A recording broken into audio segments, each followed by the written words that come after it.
So before the mountain, before there was a nation called Israel, before a mountain burned with fire, before commandments were carved in stone, God spoke.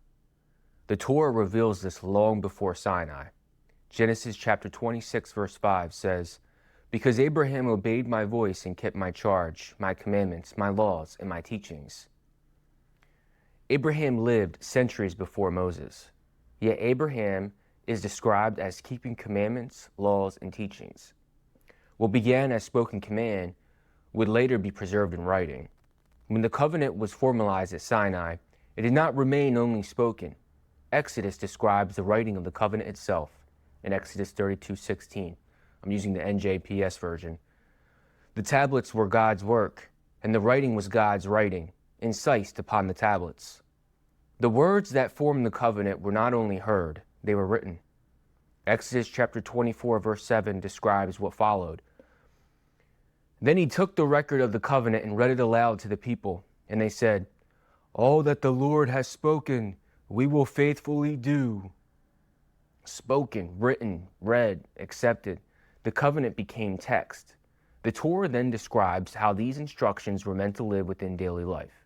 In Deuteronomy chapter 6, verse 6 through 8, it says, "Take to heart these instructions with which I charge you this day, and bind them as a sign on your hand, and let them serve as a symbol on your forehead." Thought and action, mind and hand, the commandments were meant to shape both. And Leviticus summarizes the relationship formed at Sinai. In Leviticus chapter 26, verse 46, it says, "These are the laws, rules, and instructions that the Lord established through Moses on Mount Sinai and the Israelite people." Spoken instruction became written commandment. The people accepted it together. That is how the Torah presents its beginning. Now, Rabbinic Judaism begins with the same foundation. And Pirkei Avos, he opens with a statement preserved in the art scroll Schottenstein tradition.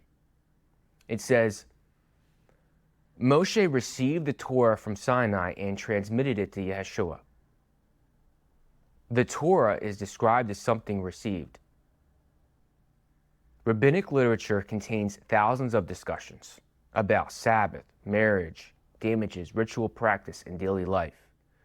The Talmud records disagreements, analysis, and interpretation, but throughout those discussions, one assumption remains constant, that the Torah came from Sinai. The debates in the Talmud do not reject the Torah. They work from it. When legal questions arise, the written Torah stands as the starting point. Rabbinic tradition developed extensive interpretation and legal reasoning, a compilation of rabbis and their thoughts on it. And even after the destruction of the temple and the scattering of the people, the Torah is still the foundation to study, practice, and identity. Sinai remained the beginning of the story. So let's talk about Christianity. So Christian scripture also speaks about the Torah with reverence. In Romans chapter 7, verse 12, I'm going to use the New King James Version, says, "Therefore the law is holy, and the commandment holy and just and good." The law here refers to the Torah. When those words were written, the Hebrew scriptures formed the body of scripture already recognized.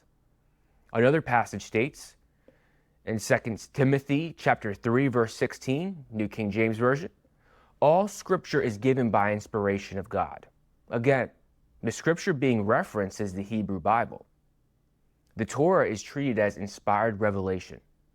Yet Christian scripture also addresses those who claim devotion while ignoring the commandments. For example, in 1 John chapter 2, verse 4, it says, "He who says, 'I know him,' and does not keep his commandments is a liar, and the truth is not in him." The statement is direct. Claiming allegiance while rejecting the commandments is presented as contradiction. Throughout Christian writings, the Torah is quoted, studied, and discussed. Its origin is never dismissed. The law is described as holy. Let's take a look at Islam. Islam appears centuries later, yet the Qur'an also affirms the Torah. In Surah chapter 5, verse 44, it states, "Indeed, We sent down the Torah, in which was guidance and light. That's from the Sahih International.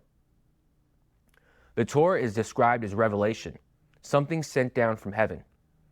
Another passage says, in Surah chapter 3, verse 3, it says, He revealed the Torah and the Gospel. Within Islamic theology, the Torah belongs to the category of divine books revealed to earlier prophets. It is described as guidance and illumination. Once again, the story leads back to Sinai. With all three of these traditions, across centuries and cultures, a common memory appears. Rabbinic tradition speaks of Torah received at Sinai. Christian scripture calls the law holy and inspired. The Qur'an describes the Torah as revelation filled with guidance and light. Different traditions develop different interpretations, yet all acknowledge the same origin. The Torah itself describes the covenant established at that moment. And in Exodus chapter 19, verse 5, using the NJPS version, Now then, if you obey me faithfully and keep my covenant, you shall be my treasured possession among all the peoples. The covenant was not presented as imperial law imposed by conquest. It was accepted by the people who stood before the mountain. We will do, they answered. That moment shaped the religious memory of the Abrahamic world. And the Torah represents itself and its instructions as enduring. In Deuteronomy chapter 29, verse 28, it says, Concealed acts concern the Lord our God, but with overt acts, it is for us and our children ever to apply all the provisions of this teaching. The covenant was given not only to one generation, but to those that followed. Even kings were placed under it. Deuteronomy instructs that a king write a copy of the Torah and read it continually. Authority flowed from the covenant rather than from the throne. In a world where rulers often created law, the Torah describes a ruler learning it. The covenant stood above political power. Once the Torah is accepted as revelation, the question naturally shifts. How should it be interpreted? Rabbinic tradition preserved legal discussion throughout centuries. Christian theology read the Torah through the teachings attributed to Jesus in the early church. Islam places the Torah within a broader framework of prophetic revelation. Each tradition developed its own interpretive structure, yet the mountain where the covenant was revealed remains part of their shared history. The Torah presents the covenant as guidance meant to endure. Deuteronomy chapter 12, verse 28 says, Be careful to heed all these commandments that I enjoin upon you, for you will be doing what is good and right in the sight of the Lord your God. The commandments shape worship, justice, time, and daily life.